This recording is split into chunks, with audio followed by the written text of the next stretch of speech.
Hello, so this is Captain Australia and I am at the Hotel Criterion in Trafalgar. I am the only resident of the hotel, so they don't have lodges at the moment. I think after COVID they shut down and never really reopened. Now let me show you. So there's a lot of weird little cupboards and crawl, we can't really see in there, cupboards and crawl spaces and stuff. And the lovely fellow Cameron, who showed me the room before, hinted that there have been people who have had experiences with a presence. Okay, now, again, I am the only resident here. This is a common room. Let's get a little bit of light. Common room, all very nice. Oh, there's a person. Hello, mate. Sorry, I thought I was the only person in here. No. Yeah, oh, cheers. So I'm Simon. G'day. Paul, mate. How you doing, Paul? There's another guy in the unit down there. Oh, just ignore me. I was just taking a little video. I thought I was the only person here. Yeah, cheers, buddy. Right. I just thought I had bumped into the hotel's ghost, but it was a lovely man called Paul. Okay, so let's have a look. You got these sort of windy hallways and amenities here, and it looks like I'm not the only person here. So let's go to the room. Oh, weird squeaking consistently coming from this room, and we can get out to the porch out there.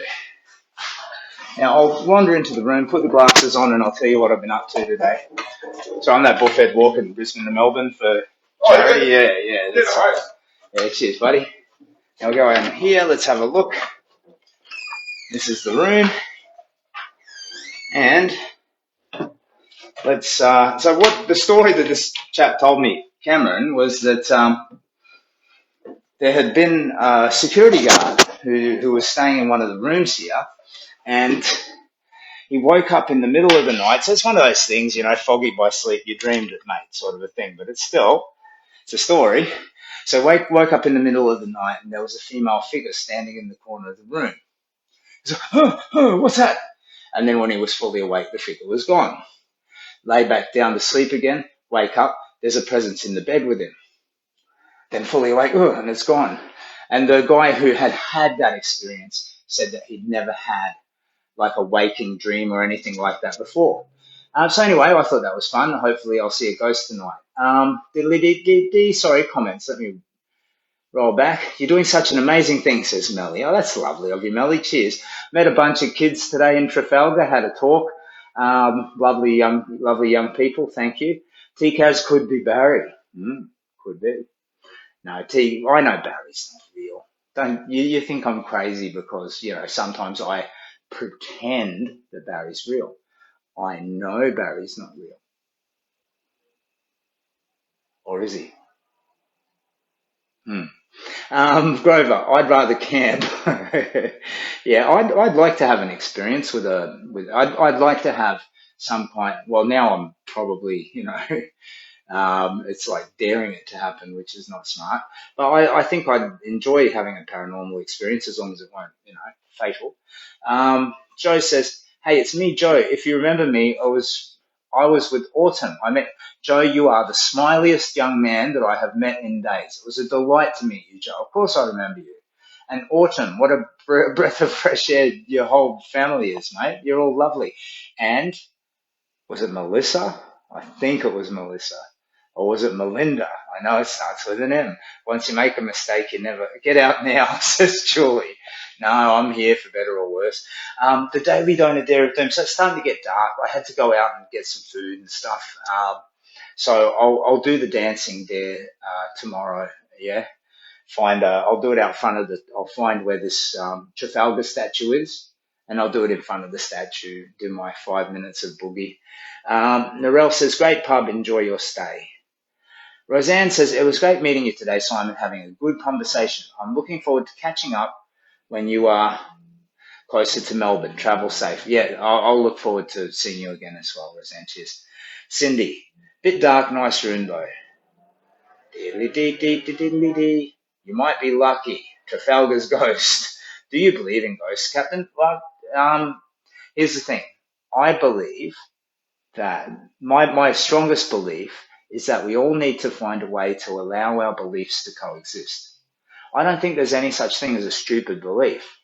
There are beliefs that to me are highly improbable and other beliefs that are very, very probable. And when I say belief, I'm talking even about things that some people will say are adamant scientific truths. Because if history teaches us anything, it's that the scientific truths of the day can be overturned by new insight and new discovery. Yeah. So at the end of the day, reality is something that is just a big question mark. None of us knows why we're here. None of us know what happens when we die. And none of us really can convince the other of fundamentals like I can convince you of certain things if we sit down and talk and establish common ground. And that's why it's so important to establish common ground, because if we just do it academically, you cannot prove that you exist. You'll say, yeah, of course I exist. And I'll say, but are you dreaming at the moment? You'll go, oh, I don't think I'm dreaming.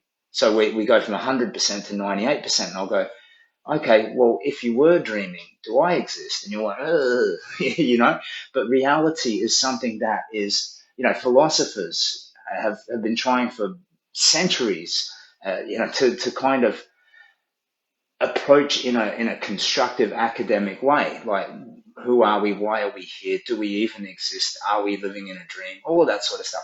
The smartest minds of the day say that it's possible we live in a simulation, which is not much different to saying, there's God, heaven, and hell, because all of the rules are subject, like, artificially created. So it all comes down to, is there a finer spiritual meaning to our life or not? That's the fundamental first belief. And yes, I believe there is. Hanging off that, though, my biggest belief is that we all need to respect each other's beliefs and find ways to learn from each other. So a Catholic needs to be able to sit down with, somebody who is completely atheistic and discuss their beliefs in a friendly way. Like, why do you believe that, mate? Well, clearly there's no God because children suffer. And the Catholic says, yeah, I understand that, but God doesn't create suffering. God created the whole universe, and it's about choice. And there's randomness as a part of it, because without suffering, you can't have joy, and would argue that there's a construct and it's a specific thing. And then the atheist would say, no, mate, that doesn't seem probable to me at all. Really, I think that there was a big bang, a whole universe was in a hot dense state nearly 40 billion years ago, expansion started, and then but they have a discussion, and that discussion is civil, and it allows beliefs to coexist. That's my biggest belief, that if we as a species could do that, accept that beliefs are like rectums, keep them clean, talk about them, make sure they're healthy, but don't get obsessed about what's coming out of one or the other, and just be respectful, then the world would be better. But yeah, I believe that we're here there is a finer spiritual meaning to our lives. I believe there could be a God, maybe, I don't know, maybe not. But at the end of the day, I do believe that there's something beyond. Like, there's too much grand design to me in everything, from human eyesight to, the way a bird will land on and eat a piece of fruit, fly away, do a poop, and that seed plants a new tree that rises up. Then a bird 100 years from now lands on that and does the same thing. There's just too much design around for me to not consider that anyway, I don't know. But what do I know? I'm just an old buffet. But respect my belief, and I'll respect yours. And together we can find maybe a pure truth. Maybe there is one pure truth, but we'll never navigate to it if we just spend all our time arguing. Do you believe in ghosts, Captain? Not maybe. Yeah, I'm sorry. I can't definitively say yes or no until I have an experience, and maybe I'll have one tonight. I couldn't tell you. Sorry, I'm in old man ramble mode, aren't I? Diddly-dee-dee. Grover says, Barry's real, bloody hell. Yeah, of course he's real. He's the bloody sound intern. Jesus, he's been with us from day one. He's the one who came up with the Bob-Dibbly. Barry's not real. I mean, I'm not listening to this garbage anymore. Barry's completely real. Diddly-dee-dee. I'm starting to believe he is. I want to meet him. What do you mean believe he is? He is. I'll give you his phone number. Send me a message. Kaz says, great, you've arrived in Trafalgar. Yep, I'm in Trafalgar, and really tomorrow when I get to Warrigal and maybe beyond, I'll be down into double digits. I'll be 100 kilometers-ish or less from Melbourne. How trippy is that? Lisa says, I love ghost shows. I love going on ghost tours. Lisa, have you ever had a genuine experience yourself? And, a lot of these things can be exploited. There's this creaking. There's a creak, creak from the room in there. And there's probably someone pulling a beer downstairs or turning a tap on downstairs, and it's just the pipes, old pipes rattling. But it's kind of creepy the way it happens every time I walk past. Diddly dee, Julie says, good luck with that. Kaz, I tried to get you dares in sale. Lol. Okay. Well, I have a couple of outstanding dares. One is I need to find a teddy bear like a fox, and I have to wear that. And the other is I have to dance for 5 minutes with no music.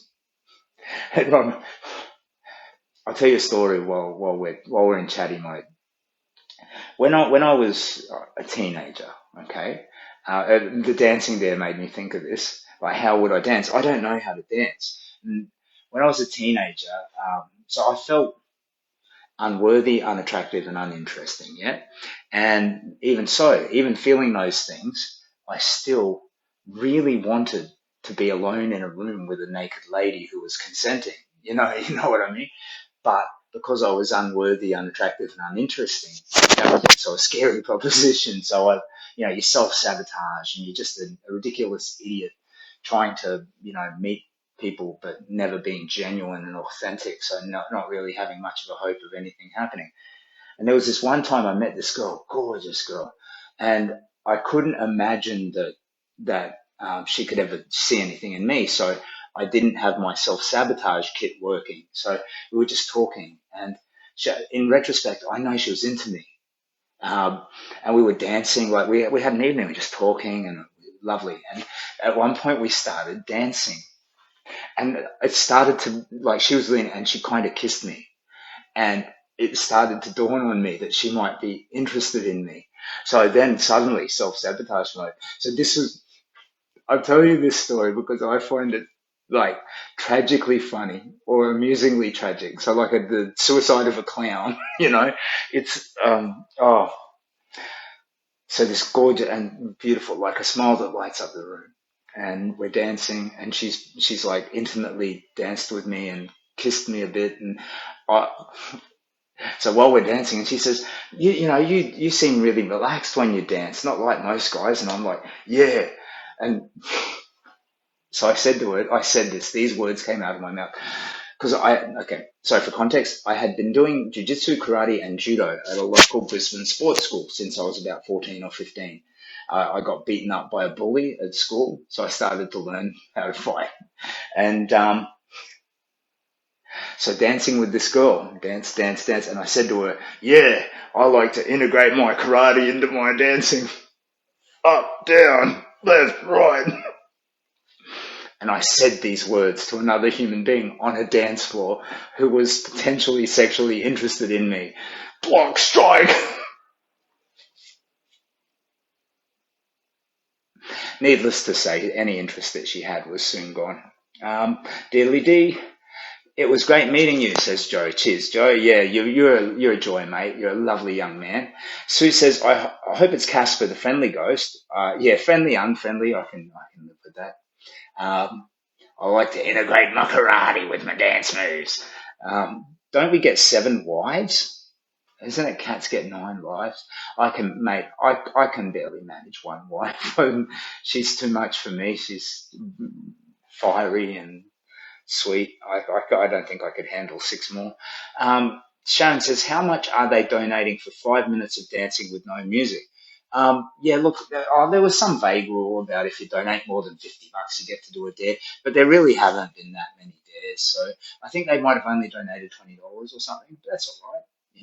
So if anybody makes any donation and they want to give me a dare, unless the dare is mean, like mean to me is fine. Mean to me is okay. I mean mean to other people or a group or whatever. Unless it's mean, I'm good. Yeah. So if you donate $5, I'll do you there. Diddly dee dee diddly dee. Ellie says, hey Simon. Hey Ellie. Julie says, so are you tempted to run your video all night to record? Well, I've got the battery for it. There's a power outlet here. I could, but no. Yeah. The thing I think, if there is a paranormal experience, I think the doubt of being half asleep is part of it. That might be a doorway between, you know. So let's say there aren't ghosts. It's possible they can just barely scrape through the curtain into the actual day-to-day mundane world, right? But if when you're asleep, you're a little bit closer, you know. So maybe upon waking, when you see that woman standing in the corner, there is a presence in the corner. But then you're fully awake, and that's it. Your mundane senses drop over. You know what I mean? That's possible. I'm not saying it is. It's just, you know, that's a possible way that it could work. So a video wouldn't capture that because it is. It's your mind interacting with the entity to give it momentary, you know, presence and structure. I know that sounds flaky. I don't really have a consistent belief in much of anything except that we should all allow our beliefs to coexist.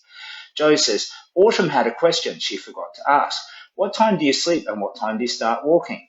Autumn, good question. So if I'm camping rough, I'm up at first light. So back in New South Wales, that was closer to like 5:45 or something. But here or later in the year, it's probably not. It's not geography. It's like time of year. But now it seems like the sun's coming up a bit later. So yeah, whenever the sun comes up, like 6:15 or whatever it is down here, and I usually try to camp just before dark. So my habit has been to start looking at around 7 o'clock. But the last several days, last time I had to camp was just out of Bairnsdale. So yeah, I've had lovely beds offered up by the different businesses along the way. And thank you, Hotel Criterian, for the bed tonight. But yeah, usually I'll look for a place to sleep around 7 and I'll actually be asleep 9 or 10. Diddly dee. Tracy Fox, keep up the great walks. Can't wait to see you at the end of Fed Square. Saturday, next week. This time next week, the walk will be done, except for, you know, meeting the family and shaving the beard and getting back to life or that sort of post-walk sort of storytelling. But we'll be done. Sean, g'day mate, Squizzy from Can River here. Hey, hey Squizzy, how you doing, buddy? Squizzy Junior and Squizzy Senior. Good to see your name come up, buddy. I hope all is well. Diddly dee dee diddly dee. Did you get the painting done, Squizzy? Sean says yes, I do. I don't know what that relates to. Probably about. Maybe.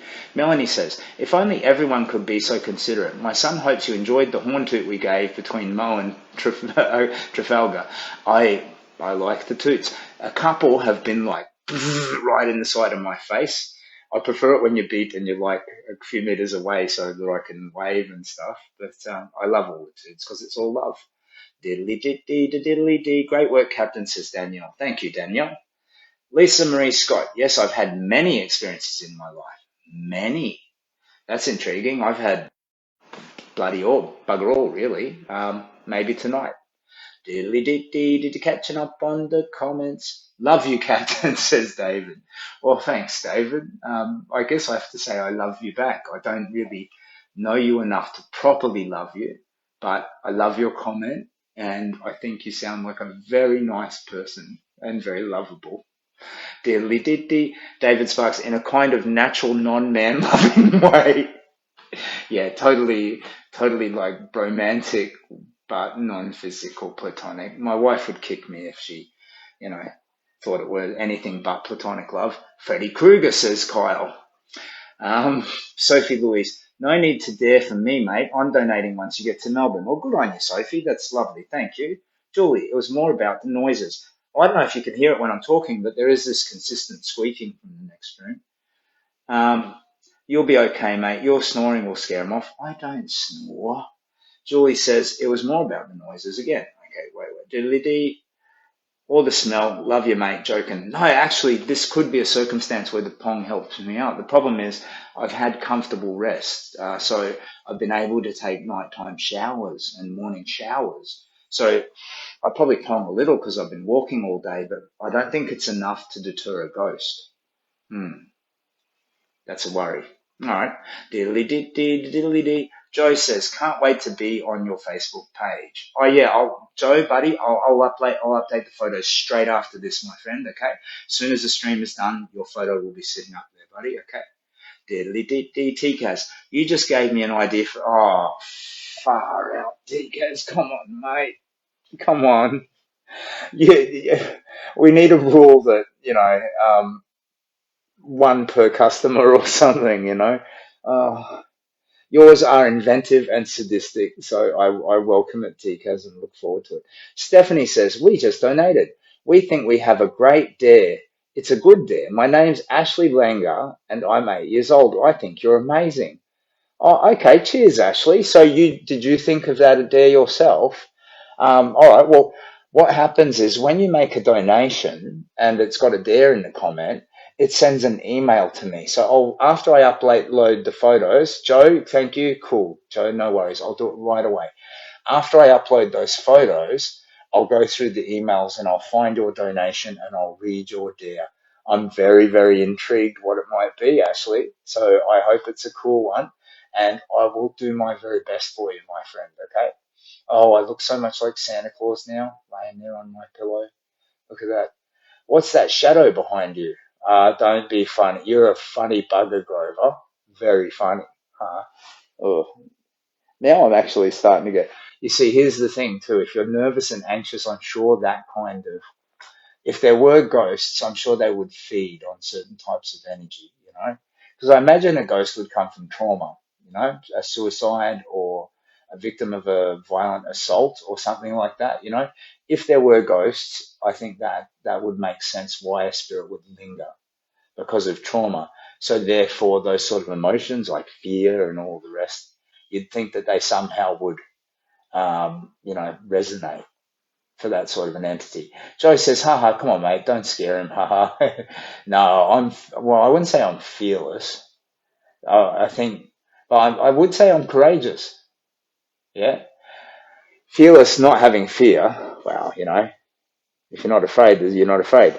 But I think that, like if I thought there were a presence out the door, I don't think I'd cower here all night. I think I'd open the door and look at it. I did have a horrible, creepy dream a couple of weeks ago that felt intense and scary. So I was walking through, it was like a school campus, either a university or a high school. And I belonged there, like I was a student there or something, but I didn't really know the detail of it. And it was nighttime. I was walking around and I realized that I was being followed. But like when I looked around, the person following me, the shape following me wasn't actually moving. So I would always turn around and they'd just sort of on the edge of my vision, like in a dark distance, yeah.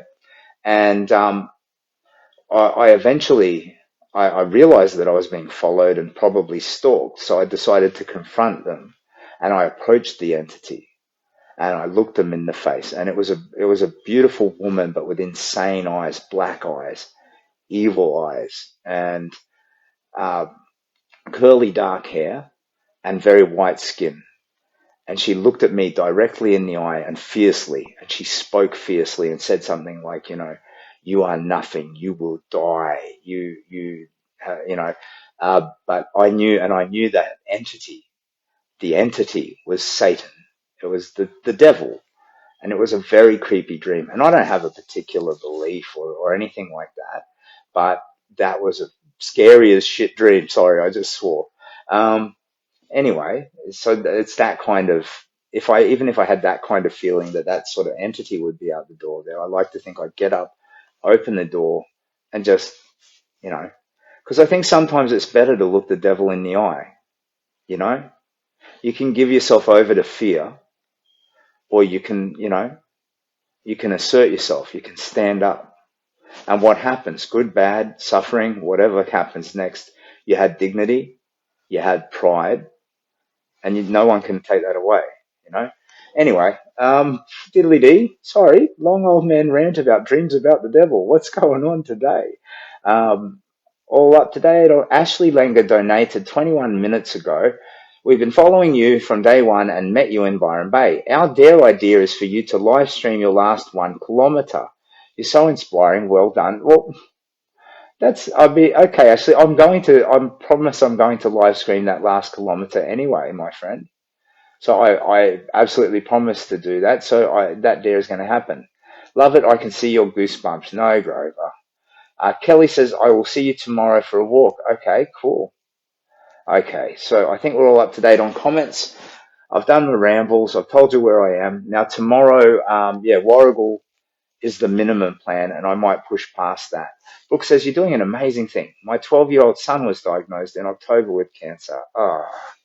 Ewing sarcoma. Jariah's fight for recovery. I'm sorry. The weight of that is profound. And so did it say 12-year-old? 12-year-old, yeah. You know, my eldest son's 12. He's turning 13 in April. You know, the idea of that is, and he's a highly aware child. You know, too. Once the kid's at a certain age and they know they're sick, yeah. I'm really sorry for the weight that you and your child have to carry. Um, all I can say is that we none of us know how long we have left, and none of us know what suffering waits around the corner for us. But there's one thing that we can do, and that's with every part of us. Love the people you love. Give them that. Make them know it as hard as they can know it. You let that child know how much you love them, and every day you try and give them a little piece of happiness. However that looks, you know, because none of us know how long we have left, so let's fill our lives with joy, you know. I'm sorry for the pain you have to carry. I wish I could somehow help you. Anyway, I'm gonna catch up on messages and comments and all of that. Thank you very much for your interest. I'm just an old buffet walking from Brisbane to Melbourne. Brooke says, thank you. He just done 6 weeks of radiation at Peter Mackey, finished yesterday, still doing chemo. Yeah, so you'll have this PET scan at the end and find out how successful the treatment was. Best of luck for that, yeah? Brooke Bantock, my walk tomorrow will have you guys in our thoughts, and you and Derek are so amazing. Lovely.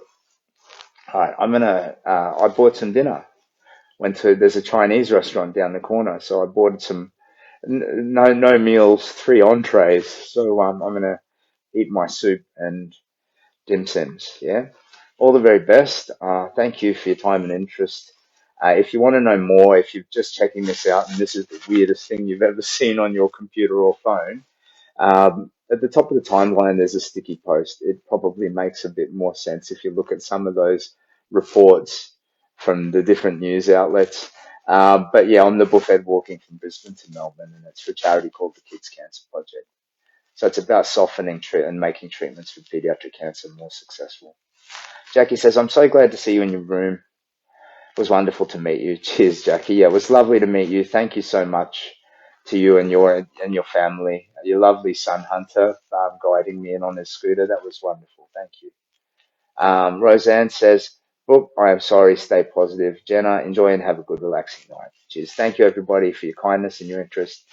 Kindness is wonderful. It's something that we create together, and it elevates all of us. So try and practice in your day to day if you can. And I'll try myself. I think together, you know, if we make that promise to each other, the world gets better. We become more intolerant of the darkness that we see. The more kindness you see, yeah. Joe says, bye, mate. Wonderful to meet you. You're so inspiring. Well, thank you, Joe. That's lovely. Good on you. All the very best. I'm going to have some tea now. Take care. If I have an experience with a ghost and I have the wherewithal and state of mind to do it, I will do a random stream like bang, bang, bang and try and catch it. Yeah. All the very best. Fix your sleeve. I can't. It shows how far I've come. Yeah. But I don't have the tools or abilities to repair it at this stage. We've only got a week left. The uniform will make it. All the best. Cheers.